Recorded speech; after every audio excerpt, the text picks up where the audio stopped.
A big setback for workers at Windsor's Nemak plant. An arbitrator has ruled against the union representing them as they fight to keep the plant open. Plus, an emotional scene today as a family faces deportation after fleeing to Canada 2 years ago.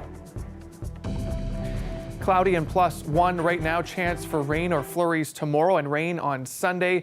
Your full weather forecast is coming up a little later in the show. Good evening, I'm Jason Vio. Chris is away tonight. We begin with a developing story tonight surrounding the Nemak plant closure here in Windsor, and that's expected next year. An arbitrator has dismissed a grievance filed by the union, ruling it did not establish that Nemak violated its collective agreement. With more on that, let's go straight to the CBC's Sanjay Maru. Sanjay, this decision came down just hours ago. How is the union reacting?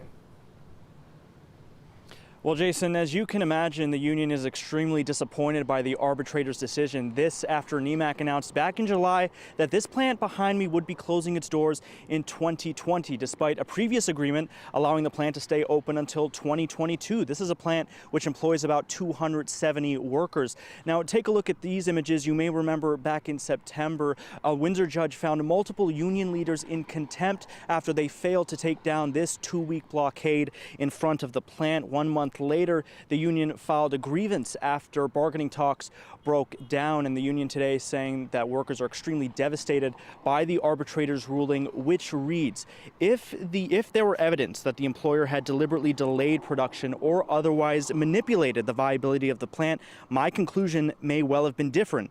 I'm compelled to conclude at this time the evidence has not established that the employer has violated the agreement. The grievance must therefore be dismissed. It's a ruling which the union is calling a sad one for its workers. I just sat in my office and closed the door today. You know, like they signed a contract in such good faith. They were 2 years in, or a year and a half in, to working on a wage freeze for 4 years at $20 an hour, and they took that wage freeze so that they could have work, and they took that from them as well. And I can't believe now that somebody can't find that any wrong in that doing. They showcased that facility. They used that facility to get that product where it is now so they could take it down there and do the work in Mexico. So, Sanjay, on the flip side here, what is Nemak saying about all of this? Well, Jason, we reached out to officials from the company for an interview, but none got back to us before this broadcast. The company, however, did release a statement, Nemak, saying it will honor its commitment to abide by the arbitration decision at this time. Nemak will continue operations as usual and work with Unifor leadership to support employees. A plant closure, and this is important, Jason, a plant closure date will be announced soon. And as for how the union moves forward following this decision, you heard there moments ago from Unifor Local 200 Vice President Tim Little. He says the union's going to have to sit down with its legal team and regroup to find out if there's any recourse it has over this decision. But one thing the union says it is adamant about, this is the last time they will be involving an arbitrator. Jason. The CBC's Sanjay Maru reporting live tonight. And this is all happening on the same day that the Mexican representative in charge of new NAFTA negotiations made a visit to Ottawa today. Jesus Sayadais says the recent meetings of the U.S., Canada, and Mexico have been part of the push to complete the deal. He says that could happen soon. We are getting there without being too definitive in my assessment that we are going to get there. We will at some point, and it'll be a better agreement. Sayadais says the new agreement will include major changes to dispute resolutions between the countries. Under the old agreement, any one government could block the process, but he says that's about to get fixed. Sayadais also says that the new agreement may shorten the time that drug patents are protected, something that both Canada and Mexico have argued for. And a family of 5 in Windsor was set to be deported to Nigeria today, but that's since been delayed. The parents fled to Canada 2 years ago with their children. They say it was to save their daughter from becoming a victim of genital mutilation. They also have a 1-year-old daughter who is a Canadian-born citizen who's forced to leave the country with them. For the latest on this story, we're joined by the CBC's Tamina Aziz. Tamina, what do we know so far? Jason, we know the family's deportation date was set for this afternoon, but it's been moved to a later date, which is still undetermined. Rashidat Bakari and her husband are part of the African Community Organization of Windsor. They, along with other members of the organization, gathered just outside MP Brian Massey's office to rally against the deportation. I'm begging you, please come to my aid, come and rescue my family. I can't go back to where I'm coming from. I don't want to put my children's life, my husband's life is at risk. We ran away for our work because they want to circumcise my baby girl, the one I brought from Africa. Now when I got to Canada, I had another baby girl. Presently, I'm pregnant with another baby girl. Now I'm going to have 3 baby girls, which their life is going to be at risk. This is just not right. It's not because we're Muslim or we black and we don't have no value for this for this country, And I think the government should consider, keeping them over here, and give this family a chance. These children, they were facing a serious situation in the country of origin. Some scary moments this afternoon in the office as Bakari, who's 5 months pregnant, collapsed after fainting. She was immediately sent to the hospital, and you can hear some of the chaos in the video. Massey says the Canada Border Service Agency was made aware of this and informed the family their date has been moved. So, Tamina, you spoke to some legal experts about this case. What can the family do now that their refugee claim has been denied? Yes, I spoke with a legal consultant at Canada by Choice Immigration, and he says the family only has 2 options. They can either appeal their refugee claim at the federal court and present new information that will help their case, or they can make a humanitarian and compassionate grounds application, which for the family can include details like having children, being part of a community organization, and Bakari being pregnant. Jason. All right, thanks so much. The CBC's Tamina Aziz reporting live in studio tonight. And parents in Windsor, Essex are expressing concern over a rule affecting students who ride the school bus. Anyone carrying items larger than what can fit in a backpack are being asked to find alternative modes of transportation. Now, the rule has been in place for months, but only recently enforced. It specifically prohibits students from bringing things like musical instruments on school buses, saying any items that can't fit in a student's backpack aren't allowed on board. Things like skateboards, instruments, or large pieces of Bristol board, for example. The rules have a number of parents concerned. If we're talking about real safety, we need to look at all the loose objects in the cabin, and that includes the students and their backpacks. There's not going to be much difference between a trumpet case or a large backpack full of textbooks or my son at 40 pounds potentially flying through the cabin of a school bus if there's a rapid stop or a hit from the side. And this rule is expected to be discussed during a meeting next month. That will include the group which provides transportation services for the region's 4 school boards. It's called the Windsor Essex Student Transportation Services. An official at the public school board says it's following guidance from the insurance provider and also says student transportation is a courtesy, not a right. Well, investigators have now removed the wreckage of that downed plane in Kingston. The Piper PA-32 went down in a heavily wooded area Wednesday night after taking off from Markham's Buttonville Airport. All 7 people on board were killed, but first, Frédéric Pepin is in Kingston with the latest on the investigation.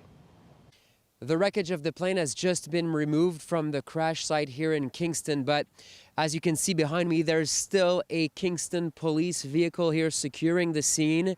This is just about 200 or 300 meters from where the plane crashed on Wednesday night, just shortly after 5 p.m. So today here on site, the Transportation Safety Board, with the help of Kingston Police, but also with a local contractor, took the wreckage of the plane and put it on a trailer.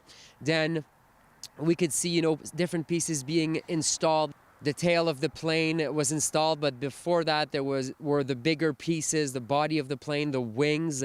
We also saw what looked like a cooler that was also dumped into the trailer. Then the Transportation Safety Board installed a tarp on top of that trailer. What we know and what we've been confirmed by the TSB is that the wreckage is being brought at the Richmond Hill laboratory of the TSB for further analysis, obviously, because this investigation is ongoing.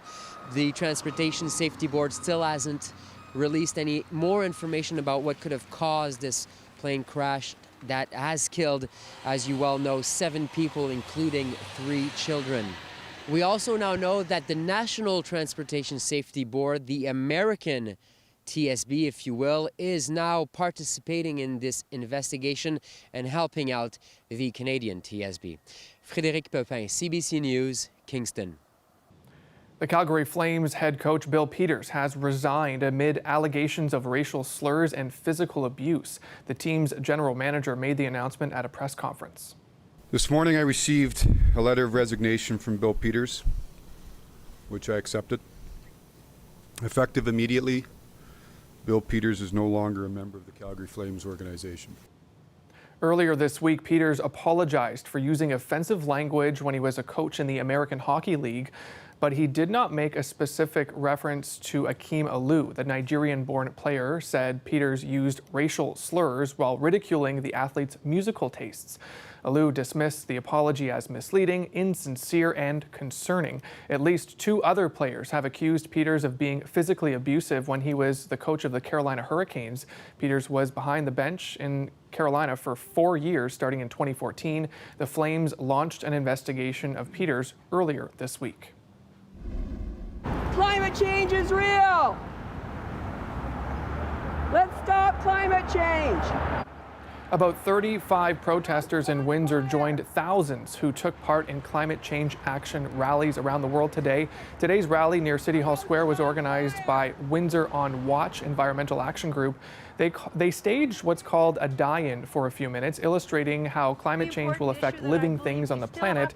The rallies are taking place today in advance of a UN conference on climate change Monday in Madrid. The protesters were calling for a reduction in greenhouse gas emissions.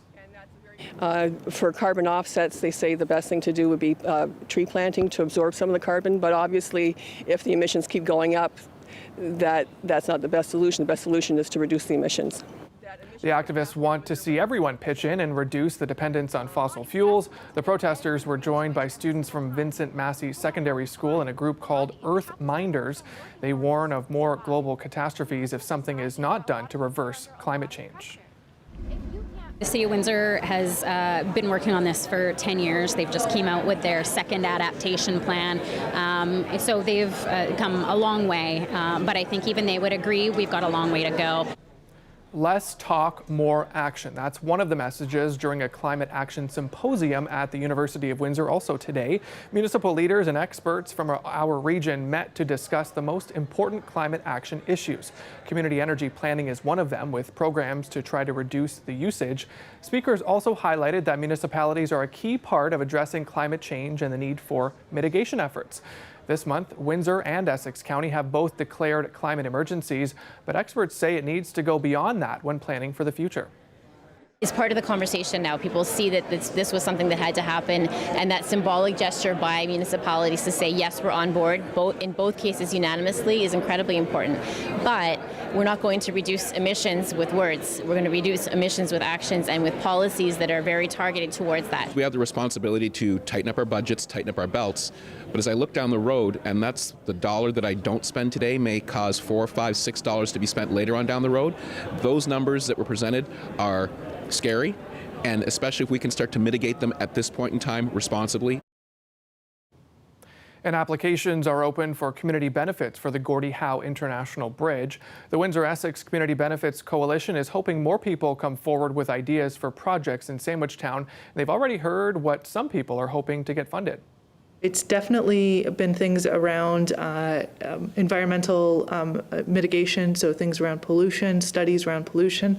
We've also been hearing really cool art ideas too. So these projects, because that funding is so kind of liberal that you're able to do anything from $1,000 to $25,000, it opens up the possibility for really exciting opportunities. Morris says they're also trying to get a legacy fund created so future generations are still benefiting from the bridge. They're also asking for a percentage of the tolls to go to that, or to go to a fund, but that requires federal government approval. Applications for this round of community benefits will be accepted until January 31st. Well, we regularly hear reports about domestic assaults from Chatham-Kent Police, but Windsor Police are virtually silent on those cases. Officials from a shelter for victims of family violence in Windsor thinks more information is better, and they say many people are unaware of how common the problem really is. We do a disservice to the public if we don't make them aware of the frequency of occurrences that are happening in our community. I think it's important to identify what's really going on and identify it accurately. So not to just categorize it as a homicide, but to really, talk about the DV piece, the domestic violence piece, which I feel a lot of people are very uncomfortable talking about. Chatham-Kent Police have included details of 18 cases of domestic assault in their news releases since mid-September. Windsor Police have not mentioned any. However, data provided to the Police Services Board shows there were 430 family assaults in the city in the first 9 months of this year. Well, still to come here on CBC Windsor News, a bit of a rainy, messy weekend is in store. Those details are coming up next.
Willisted Manor is all decked out and ready for the Manor's annual Christmas tours. St. Clair College students, along with professional interior designers and friends of Willisted, have decorated the Manor with trees and other Christmas decorations. Tours will be held Sundays from 1 to 4 in the afternoon throughout the month of December, beginning this Sunday. They will also be held on Wednesday, December 4th and the 18th from 6 to 8 p.m. Admission prices vary, and they're also collecting food donations for CBC's Sounds of the Season food drive. Every room is decorated with a different theme.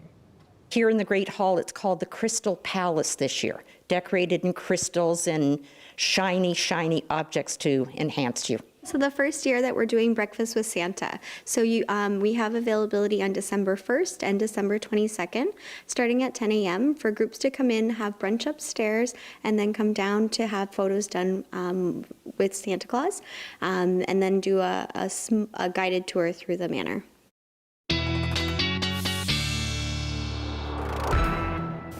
And the CBC's Nick Cernkovich joins us now for a look at weather. Nick, it's kind of a cooler, gloomy weekend.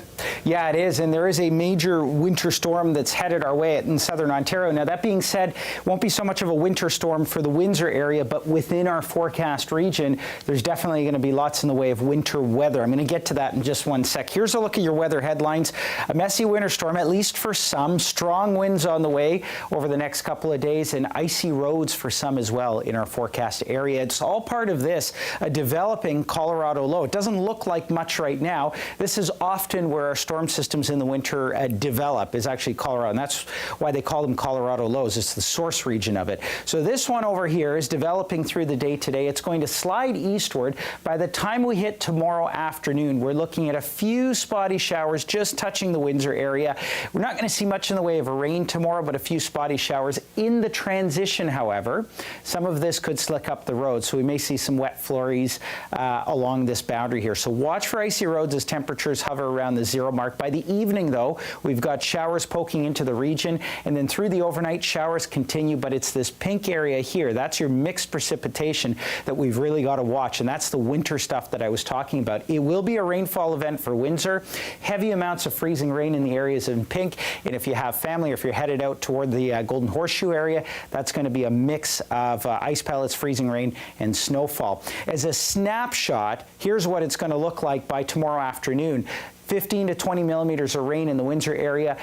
A lot of ice accumulations in some areas out toward London, and snow further to the east. Now, we're talking about ice accretions here that could be 8-10 millimeters in some areas. You combine that with some strong winds, and we're looking at the potential for power outages in some of these areas. So the forecast for the next 5 days, really not a great weekend in store. 3 degrees on Saturday, 5 on Sunday, again with rain showers, but further to the east, it will be a messy winter mix. Jason. Wow, slippery and messy this weekend. Thanks so much, Nick. And our weather photo today is from Steve Biro. Check out this cute little chipmunk stuffing his face in the Ojibwe area. Thanks so much for sharing this one with us. And you can send us your best weather snapshot taken anywhere in Windsor, Essex, and it could be our next weather photo of the day. Go to our Facebook page, post it on our wall, or you can email us directly, windsor@cbc.ca, or feel free to tag us on Instagram or Twitter @CBC Windsor. I think it's great. This time of the year, there's a lot of families in need locally, so this is our way of giving back. And Windsor is always full of very generous residents here.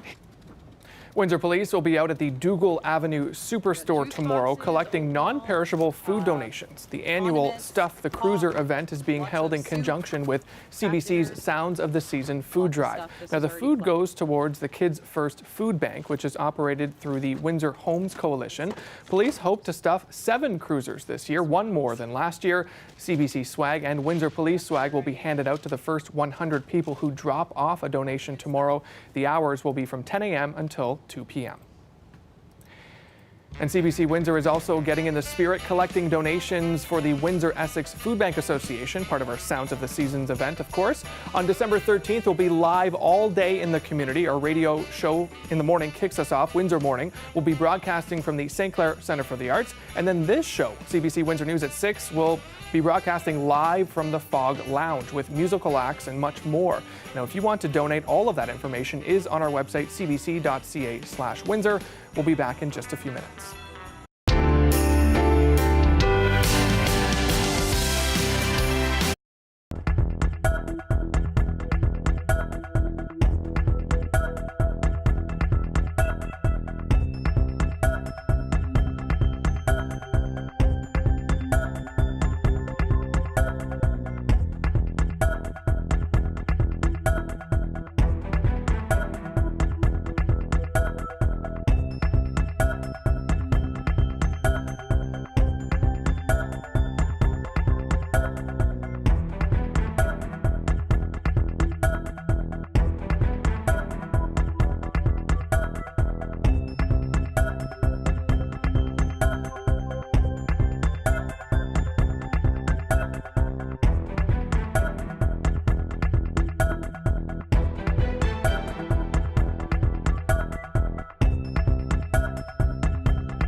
At least 2 people are confirmed dead following what police are calling a terror incident on London Bridge. Passers-by subdued a knife-wielding man. Police then shot him dead.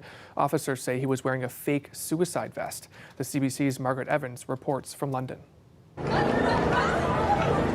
Fear on the streets of London again. These pictures of London Bridge captured as people ran from what police are now describing as a terrorist incident. It began mid-afternoon. The panic on the bridge sparked by what was happening here, recorded by eyewitnesses.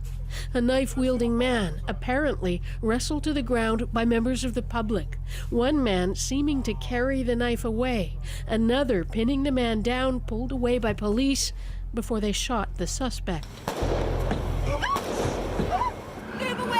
London's Metropolitan Police say they were called to a stabbing incident just before 2 p.m. local time. A male suspect was shot by specialist armed officers from the City of London Police, and I can confirm that this suspect died at the scene. Police also say a number of other people were injured. The Mayor of London, Sadiq Khan, spoke of what he called the breathtaking heroism of ordinary Londoners. Running towards danger, risking their own personal safety to try and save others. And I want to say thank you to them on behalf of all Londoners, but also because it shows the best of us. Memories of the 2017 terrorist attack in the very same part of London are still raw here. 8 people killed at the time. Tonight, London police are urging calm and vigilance. Margaret Evans, CBC News, London. And there was a shocking scene in central Winnipeg this afternoon. A fire truck swerving toward people while being chased by more than a dozen police cars. Police say the truck was stolen, but they're ruling out the incident as an act of terrorism. The driver of this vehicle hit a civilian vehicle in the area of Henderson and Donalda. No injuries that we can tell. Hydro pole was knocked down there and hydro had to be cut off. Police say the truck was first reported stolen by an off-duty firefighter who noticed the driver was wearing street clothes. Later, police say the driver tried to hit people and everything else on the road. The truck did hit a tree and eventually broke down, but the driver was still not ready to surrender. He was eventually arrested after being tasered by officers. Well, it's 6:29 here in the CBC Windsor newsroom. That does it for us. Thank you so much for watching. Don't forget, though, for news anytime, head to our website, cbc.ca/Windsor. And don't forget, we're on social media as well. Check us out on Facebook, Instagram, and Twitter. Just for Laughs, Gags is coming up next. Have a great night and a great weekend.